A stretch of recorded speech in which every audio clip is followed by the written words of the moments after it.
Screen पर जो video आप देख रहे हैं ये video Madhubani medical college and hospital के स्टूडेंट हैं। आप देख रहे हैं कि किस तरह से ये तमाम लोग डॉक्टर मोमिता जिनका बलात्कार हुआ आप तमाम लोग जानते हैं वेस्ट बंगाल के कोलकाता के आरजीकर हॉस्पिटल के अंदर एक डॉक्टर एक ट्रेनी डॉक्टर जो कि अस्पताल में 36 घंटे का शिफ्ट पूरा कर चुकी थी। 36 घंटे आप अंदाजा लगाइए कि कोई डॉक्टर है जो 36 घंटे तक लगातार काम कर रही थी और उसके बाद बस कुछ लम्हे आराम करने के लिए एक हॉल में चली गई। तभी वहां पर एक व्यक्ति आता है और उस डॉक्टर के साथ बलात्कार करता है। लेकिन चौंकाने वाली बात यह है कि सिर्फ इस मामले में एक व्यक्ति नहीं है, किसी एक व्यक्ति ने बलात्कार नहीं किया, बल्कि खबरें बताती है, दावे ऐसे हो रहे हैं कि कई सारे लोगों ने मिलकर के उस एक डॉक्टर का बलात्कार किया।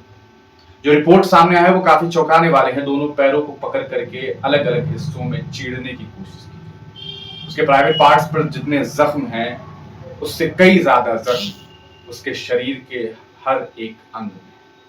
यही वजह है कि आपको बता दें कि आज इंडियन मेडिकल एसोसिएशन ने सीधे तौर पर 24 घंटे के लिए तमाम डॉक्टर्स से यह अपील किया था कि उस डॉक्टर बेटी के लिए आवाज उठाई जाए।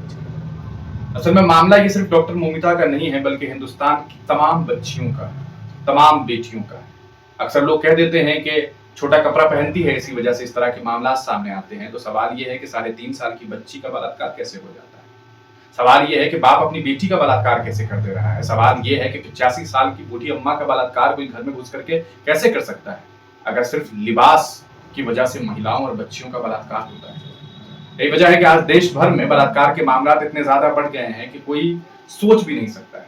खुद सरकारी आंकड़े बताते हैं, एनसीआरबी की रिपोर्ट बताती है कि डेली रोज लगभग 86 से ज्यादा बलात्कार के मामला होते हैं। ये तो वो आंकड़े हैं जो आंकड़े सीधे तौर पर जाकर के एफआईआर दर्ज होते हैं, पंजीकृत होते हैं। वरना उन मामलों का क्या जिन मामलों में पुलिस प्रशासन तक लोग डर से या कहा जा सकता है पब्लिक शेम की वजह से जाते ही नहीं।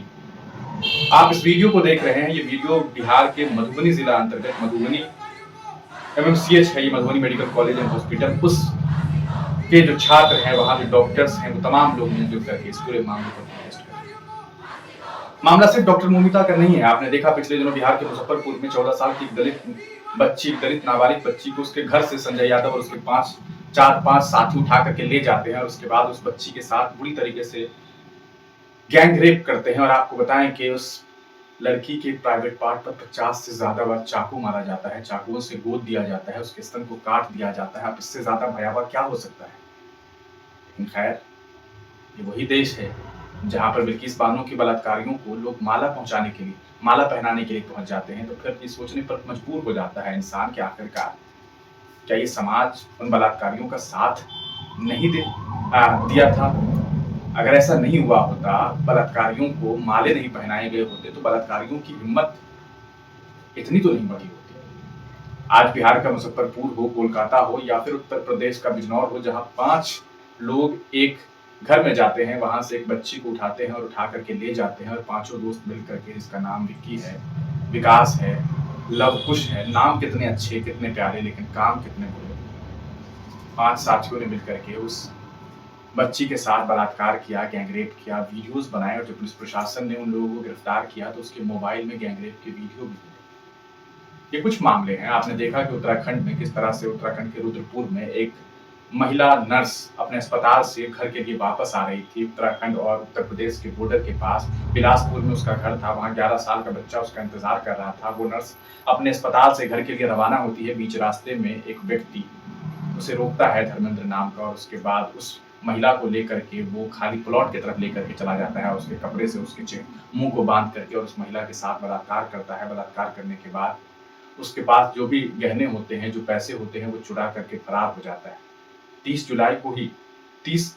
जुलाई को ही जो है उसके गायब होने की बात सामने आती है। उसका नाम तस्लीम जहां होता है और उसके बाद 7-8 तारीख को उसकी डेड बॉडी मिलती है। सवाल ये है कि आखिरकार इस तरह के मामला जो बढ़ते जा रहे हैं उसके लिए कौन क्या कर रहा है, ये एक बड़ा सवाल है।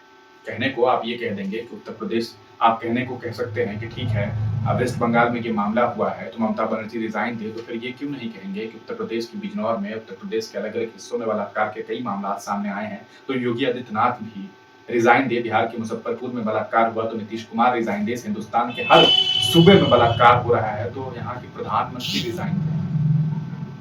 सवाल सिर्फ रेजिग्नेशन का नहीं है, सवाल ये है कि सरकार क्या कर रही है, किस तरह का काम कर रही है। बेटी पढ़ाओ और बेटी बचाओ के नारे के बीच में बेटियों को बचाने के लिए सरकार क्या कर रही है। जिस देश में औरतों को पूजने की बात की जाती है वहाँ औरतों की इस तरह के हालात क्यों हैं, ये एक बड़ा सवाल है और इस सवाल का जवाब जनता चाहती है। यही वजह है कि आज देश भर में लोग प्रोटेस्ट करने के लिए मजबूर हैं। न सिर्फ हिंदुस्तान में बल्कि आपको बता दें कि पाकिस्तान जैसा मुल्क, वहाँ का मेडिकल एसोसिएशन हमारे देश में हुई इस घटिया कृत्य पर कड़ी निंदा कर रहा है और वो कह रहा है कि दुनिया भर के जो मेडिकल एसोसिएशन है उनसे मिलकर के इस मामले की खंडन करनी चाहिए ताकि आरोपियों को सजा मिल सके। अगर आरोपियों को सजा दे दी गई होती तो शायद पूरे विश्व के पटल पर भारत की इस तरह की बदनामी नहीं होती कि भारत में एक बेटी का बलात्कार हुआ और बलात्कारी को अभी तक सजा नहीं मिली। आप तमाम लोग इस पूरे प्रकरण को किस तरह से देखते हैं, अपनी राय कमेंट सेक्शन में जरूर दीजिए।